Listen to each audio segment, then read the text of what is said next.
Hey everybody, Doug Rucker here with PressureWashingSchool.com and DougRuckerStore.com. Located right here in Houston, Texas. We're right outside of Kingwood and Porter, so please, if you're ever in the area, if you need anything, even just to stop in and say hello, just would be glad to meet you. Hey, got a little video coming up on some tips for water inlet issues. If you ever had your hose just all of a sudden start pulsating, not getting enough water through your hose, things of that nature. We're going to talk about that coming up next.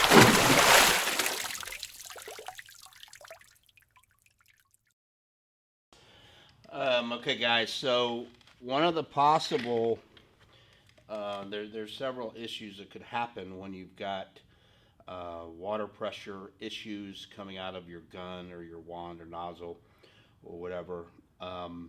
Pulsating of a hose is usually an indication of a water inlet issue. And so that could be where the water is coming in down at the base of the pump at your water inlet. You could have a clog there. You could have an air leak there. You could have a clog back at the tank. I'll show you a couple of those things as well today. But the main thing I wanted to focus on this little segment here is the check valves, because we've had a couple guys in the past week or so that have had this existing or this problem. And so one of the things we always look at first is the water, or we trace the water where it's coming from the tank into the pump to make sure that's all good. Once we get to the pump, we're going to check these check valves. And every pump is going to have generally 6 of these, 3 on the top, 3 on the bottom, and you've got to check them all. I'm just going to check one today for that video to show you how it's done. But you know, lower flow pumps like these homeowner models and stuff you get at Home Depot or whatever, sometimes they'll only have 4 or whatever, but we don't really do anything with those type of machines. But this is a general pump, TSS 1151. It's on a 4 gallon per minute belt drive machine. And so when you're going to check your check valves, what you need to do is make sure you've got a breaker bar, and then the socket size is always going to be an oversized. This is going to be a 30 millimeters. Sometimes they're 22. Sometimes they're 32 I've got here. Sometimes they're 22, 27, whatever. We just, you know, it seems like every time we have a different size, we just run and get the size that we need for that pump. But anyway, so you're going to need a long breaker bar like this that you can get some good torque on, because these are on pretty tight and it takes a little bit. You want to be very careful because these are brass and they're very soft. You can strip them. I do not recommend that you ever use a impact, battery operated or drill or whatever, but an impact, some guys will use those. If this starts to strip, then man, it's going to be impossible to get off. So when you're doing it, you just want to put nice even pressure to where you just kind of bust it, and then you'll be able to take it off. Once you loosen it, you can pretty much do it by hand. I've already loosened this one, and so what happens is we just take this off, and once we get it completely out, you're going to have an O-ring right there. I'm going to show you a little bit about this in a minute over at the workbench. But inside here is a check valve, and I use a needle nose pliers. Some guys will use a little screwdriver or a dental pick or whatever, but I like using needle nose pliers. There's a little nipple that sits up on this check valve that I can grab, and I usually just kind of go back and forth as I'm gently pulling up, and it'll slowly pull out, and that's the check valve. So next we'll go back over to the bench, and I'll show you a couple of things with these two. But down inside here is another O-ring. You can't see it because of the camera, but I'll get a picture of it. But there's another O-ring in there that you've got to inspect too. I normally can take a flashlight and look down in there, and if it looks good, I don't normally replace that. The problem is generally always in the check valve that's causing the issue, and I'll go over that in just a second. So after you remove the cap and you have removed the check valve, this is what the cap looks like. You've got an O-ring right there, and you want to inspect that. And generally, I'll just put an eyeball to it and go around and look at it real good. Make sure there's no frays or anything. If it looks great, I generally don't do anything to it. When you get a check valve kit, you get an O-ring that will replace that if you need to, but I've rarely ever had to replace that. If you want to inspect it further, the way I get this off, because it's kind of tough to get this thing to roll down, you can't get your finger up in there, but I'll take a dental pick like this, and I'm going to go in towards this part right here, this collar. I'm going to go in and try to get back behind, because I don't want to slip like I just did. I don't want to puncture a hole in this O-ring. So I'll kind of go in and then come back behind like that and get the pick back behind the O-ring like that, and then I can generally watch your finger that you don't stab yourself. I've done that many times. But you can generally get it to where you can take it off if you need to, or you can just kind of spin around, check, make sure there's nothing. There's a little seat right there where that O-ring sits, so you want to make sure when you put it back in or you put your new one in that you get it in there really good. And so I've got it to the point where if I needed to, I could peel this whole thing off if I wanted to, like that. And that's, that O-ring is still in excellent shape. There's no cuts, there's no abrasions, there's no issues with that. So the O-ring can stay on there. The ones that would come with a pack, I would just put them in a little container and hold them for future use, as it would become the backup. So that's what I do with that. Then I'll take a little, this is a brush that we've used for years for dirt daubers, as a matter of fact, because it's got a little wire brush, and then it's got the bristle brush on that side. You've also got a little flat scraper that you can use to bust them. This is back when we used to really do detailed removing dirt dauber shadows and all that kind of stuff. But anyway, I'll take this and I just kind of lightly on the steel end will go around the threads. Again, it's brass, so I don't want to hit it too hard. Doubt you can do too much damage to it, but still I'm just being real careful. And then I'll take this part and just kind of go around it and just kind of clean it up, make sure there's no grit or anything in this end. And then on the check valve, what you're looking for, this is the main problem where you have issues, is you've got a little spring in there. So you want to go around that thing and look real good, make sure there's no grit, any, dust ball or hair ball or whatever, anything that got into the tank that could have got past your filter.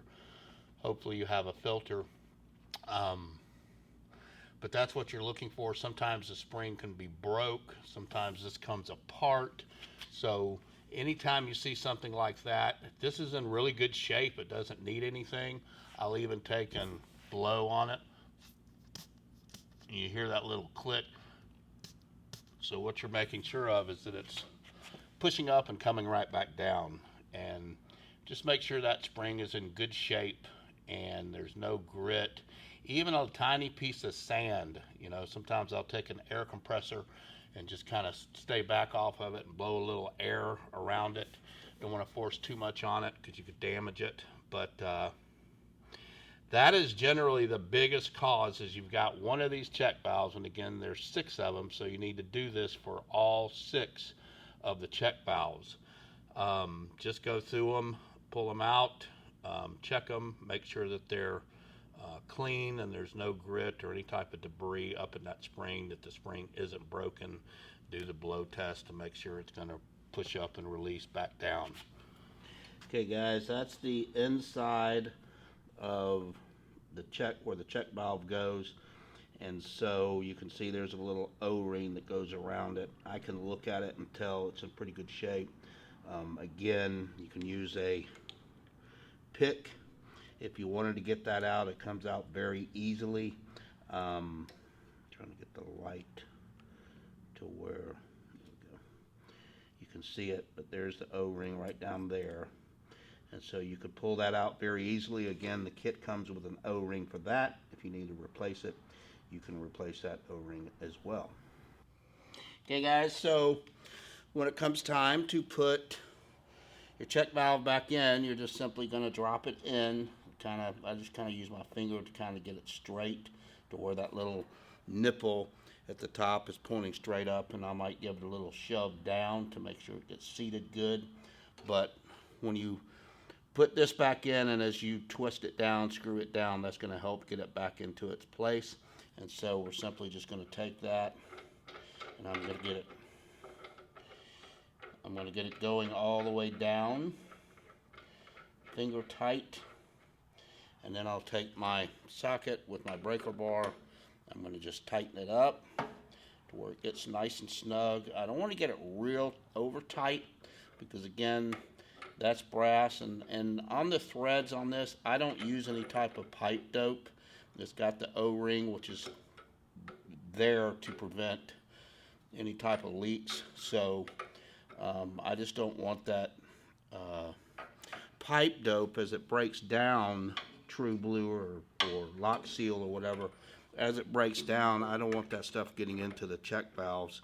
So I can't get this in the right position because of the cameras and the lights, but anyway, just kind of get it to where you just kind of snug it down good. Doesn't have to be over tight. Do not use an impact wrench, please, because if you over tighten it, you're going to crack this head. This is all brass as well, and then you're replacing the whole pump. So just get it down nice and snug. It doesn't have to be over tightened. That O-ring's going to do its job. And then I just always, once I get in the habit of doing these, and I've replaced these once, and it doesn't have the factory seal with whatever they usually torque them. I just use the German torque Huden type. But every now and then I'll take this breaker bar in the socket and just go around and kind of snug them down if they have gotten loose or whatever. But generally you're not going to have a problem. Okay? So that's basics of check valve repair and what you need to do if you're experiencing that pulsating issue when you get to this step of checking the check valves. Guys, also don't forget your fittings. This is a fitting off of a surface cleaner, the inlet fitting that surface cleaner just wasn't operating properly. And of course we checked the nozzles and pretty much checked everything, but then we checked this, and you can see this is totally plugged. It's rusted, but I scraped a little bit out of this. This was going all the way around. Some dirt or whatever just got trapped in here and kind of plugged it up and wasn't letting the water pass through. And so I imagine it's been a while since this was used, and it just collected dust and dirt. And now you can just barely start seeing a small, I think I saw a small little hole in there somewhere, but I held it up in the sun and I could even see through it the other day when we did it. So always check your fittings too. Make sure you're replacing those on a timely basis. You know, I've always talked about how the bearings on ball valves will hit this ridge and they'll develop a groove into it. And if you don't loosen these or just take them apart every now and then, you can see right in there, that black part. That's where the grooves have kind of worn in, but you can sand these down or file them and they'll still continue to work. But the most important thing is just always dislodge or disconnect your fittings, you know, every week or once every two, at least every week, depending on how often you're using it, and just reconnect them, and that kind of helps prevent some of that grooving or whatever. But if you ever have an issue with getting a fitting in a coupler and it won't seat or it won't close properly, then that could be the issue right there on that ridge. Just need to sand it down or file it down or whatever, but keep them cleaned out and keep them maintained. Everything in this business is gonna go bad at some point. It's just a lot of stuff you have to replace and maintain. Okay guys, to kind of backtrack and summarize a little bit, sorry about the lighting. If you've got pulsating at your hose, hose is vibrating or you're not getting enough water coming out or whatever, it's usually always due to a water inlet issue. And so the simple things that you can check are, just start at your water inlet, which would be, this is the hose coming from the tank. And so we've got ours rigged to where we can pop it off with the banjo, fill a 5-gallon bucket if we want, drain the tank pretty quick if we need to. But I'm not going to take this off in here because I'm inside the shop and the water start coming out. But you could take that off. And if the water's flowing through pretty good, that it's coming through the tank really good. You could also open the tank up, look down at the bulkhead, and make sure there's nothing blocking it. Check for any debris or grit that's coming out of it. That's a good indication that you probably need to clean your tank out anyway, so that's a good time to do that. Check the filter that's going in at the water inlet. This is our 8-gallon per minute machine. I don't know if you can see very good behind the bypass hose, but there's one of the Weiss drainers right there. And so check that, make sure it's not clogged. So make sure you got water coming in to the pump, and that's clear and that's good. Next thing I usually do is go ahead and check the check valves, and I just, like I showed previously, just take all 6 of these off. This is a 8-gallon per minute pump, TSF 2021, I believe it is. I can't read without my glasses. Yeah, TSF 2021. So it pretty much any of the pumps that are on machines that we sell, we will have or can get the check valves for you if you need those. But that's what you do, is check those like I showed previously. Check the oil. Make sure you check the oil up here. If you've got a sight glass, you can see here that it's halfway. The oil does not look milky, so I know I'm not getting water in there. And we use the high performance lubricant oils. I believe it's Compressor Life 100 for the pumps. It's a non-detergent and just really the best oil that I've ever used for the pump. And then we also use our engine oil for the engine as well. So those are some of the basic things that you want to check. If you've got a 4-gallon or a smaller portable machine, you probably don't have one of these Weiss strainers. You might have a regular garden hose or some other type of filter, but you want to make sure that it's not clogged at that filter on those machines as well. So those are some of the things that you need to check, some basic things that are very easy that you can do on your own. It took me a lot of years to start doing some of this, because when I was doing business in Florida, I never really took my stuff, I never really tinkered with machines. I had a great mechanic there and just would take it and drop off. I always had a backup machine, but anytime I had an issue, I would always just take it, have it fixed, and keep on working and then go pick it up. But these are some simple, really, things that you can do. You can learn on your own, just kind of tinkering around. Just be careful, like I said.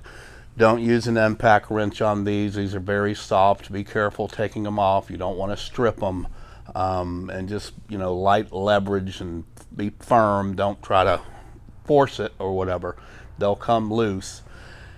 And then that's pretty much it. We do have the check valves. I'll show you some pictures of those. Matter of fact, I'll go over to the bench and show you what they look like before we close this one out. Okay, so these are these are what the check valve kits look like. This is one for general pump, and these are not on our website. If you have your pump model number, TSF or TS or CAT, whatever it might be, and you need these, you can just email me at info@dougruckerstore.com with your pump model number, and then I can get you a price if you need to get these. I would definitely recommend always having these on hand for your pump, because you just never know when you're going to need them, and you don't want to be down when you get something or a check valve goes bad, generally, like I said, they can always just be cleaned out and continue to use them. But you never know when you need to replace one. And then, you know, when I replace one check valve, I just replace all of them. There's no sense in not doing that, in my opinion. So, but this would be the one like for the 8 gallon per minute. It's a little bit larger check valve. This is for like a 4 or 5 gallon per minute. This is for a Comet pump, and you can see all of them come with the O-rings and pretty much everything that you would need to replace them. We did have one time, I think it was an 8 gallon per minute machine, that we had a machine that was acting weird, and when we took all of the check valves out, I was just looking for it, couldn't find it. The spring was different in one of them. You see how tight the springs are. One of them was just a little bit more space between the springs there, and so that was the issue. We had to order a whole new set somehow at the manufacturer. When they put it together, you know, they probably didn't look at it, wasn't expecting that. They even said, man, we've never seen that before. And so, but anyway, that's what they look like. That's what your check valves look like. So if you need them for your machine, 4 gallon per minute, belt driving up, especially in the machines that we carry from BE or PowerJet or other vendors or whatever, just email me, info@DougRuckerStore, and tell me your pump model number, and I'll be glad to get you a price if you need to get a set for your pump. The 2.5 gallon per minute machines and stuff you get at Home Depot, Lowe's, all of that kind of stuff, we don't deal in those type of machines. We're here for contractors. You know, I've always said that's my passion, is helping contractors start and build a business. So if you're a contractor trying to build a business with a little homeowner machine, hey, that's all fine and good, but we're probably not going to be able to get the parts for that.